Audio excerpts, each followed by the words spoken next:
एकादशी के दिन अन्न सेवन करने से आपके पूर्व के पाप, जिनको आपने गंगा स्नान करके खत्म कर दिया, जिनको तीर्थ यात्रा करके नष्ट कर दिया, जिनको जप तप अनुष्ठान के द्वारा जिन पापों को आप नष्ट कर चुके हो, एकादशी के दिन अन्न खाने से वे पाप पुनः जागृत हो जाते हैं।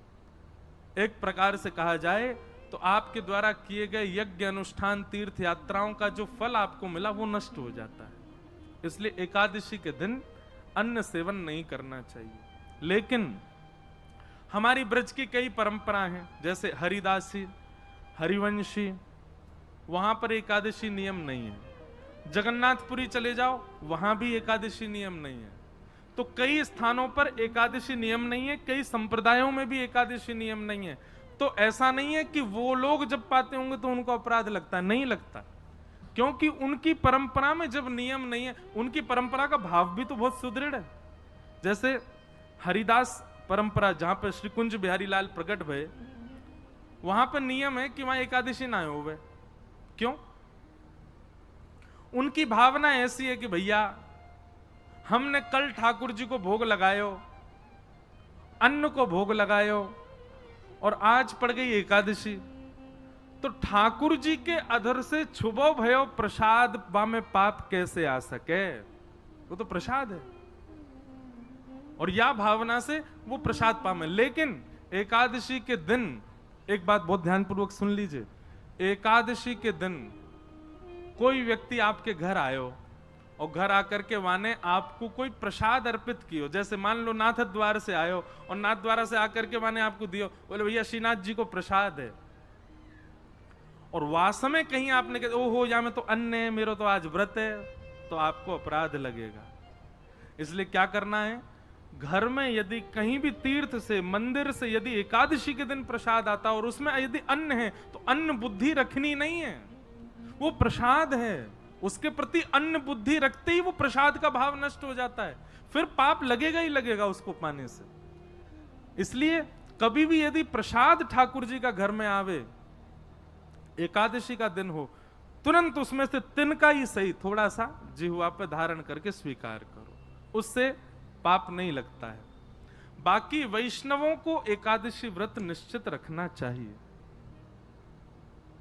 एकादशी के दिन बहुत कथाएं हैं एकादशी निष्ठा की।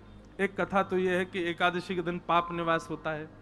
एक बात ऐसी है, हम ठाकुर जी को कुछ ना कुछ प्रस्तुत करते हैं, कोई धन देता है, कोई पत्र देता है, कोई पुष्प देता है, कोई फल देता है, कोई कुछ ना कुछ ठाकुर जी को देते हैं, पर अन्न खाने से, अन्न सेवन करने से हमारी आयु घटती है, आयु कम होती है। और यदि हम एक दिन अन्न सेवन नहीं करते तो हमारी आयु एक दिन की बढ़ जाती है। इसलिए करवा चौथ के दिन माताएं बहनें व्रत रखती हैं और अपने पति की दीर्घायु नहीं, एक ही दिना की आयु मिले बेचारे, एक ही दिना बड़ो होता होगा मैया के व्रत रखवे से।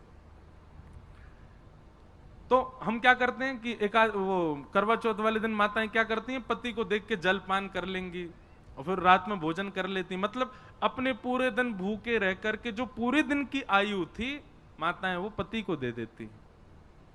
ठीक वैसे ही हम अपने जीवन के एक दिन को, एकादशी को, हम अन्न सेवन ना करके पूरे दिन की आयु जो हमारे पास बचती है, पूरे दिन जो हमारे पास शेष आती है, हम उसको द्वादशी के दिन अन्न सेवन करके अपना व्रत पूर्ण करके ठाकुर जी के चरणों में अर्पित कर देते हैं। नाथ, ये एक दिन जो मुझे मिलने वाला मुझे नहीं चाहिए, मैं उसको आपके चरणों में अर्पित करता हूं।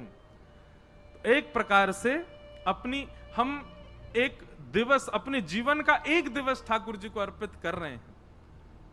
एकादशी व्रत करने से पूरा दिन ठाकुर जी के, एक प्रकार से यह माना जाएगा यानी 24 घंटा भजन कियो, अगर एकादशी व्रत रखते हैं तो एकादशी व्रत करना चाहिए। इस प्रकार व्रत के भाव हैं।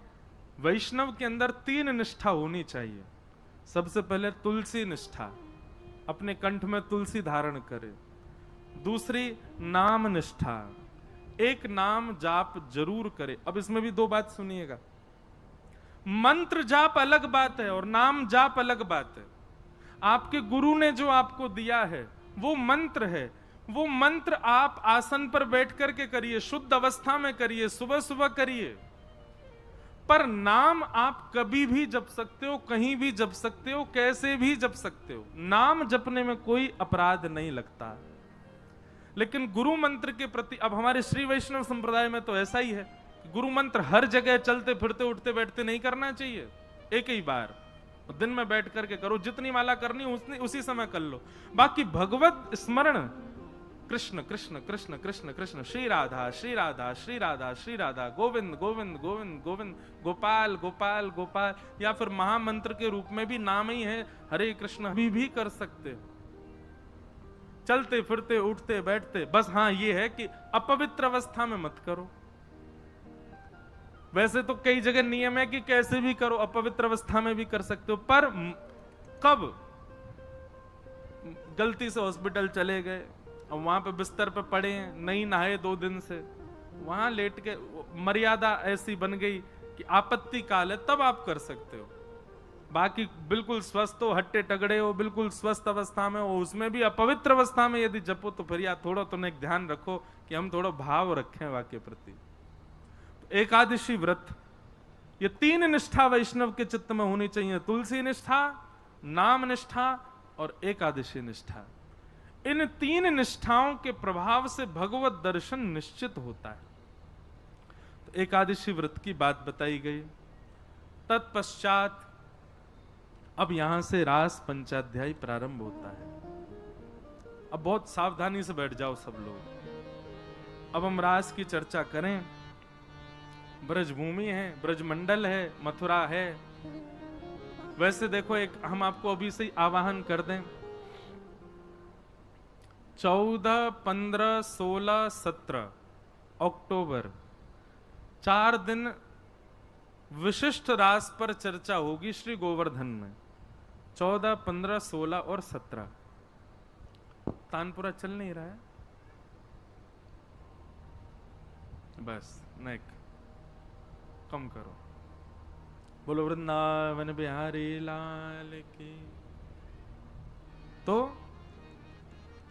14, 15, 16, 17 अक्टूबर शरद पूर्णिमा है 17 तारीख को।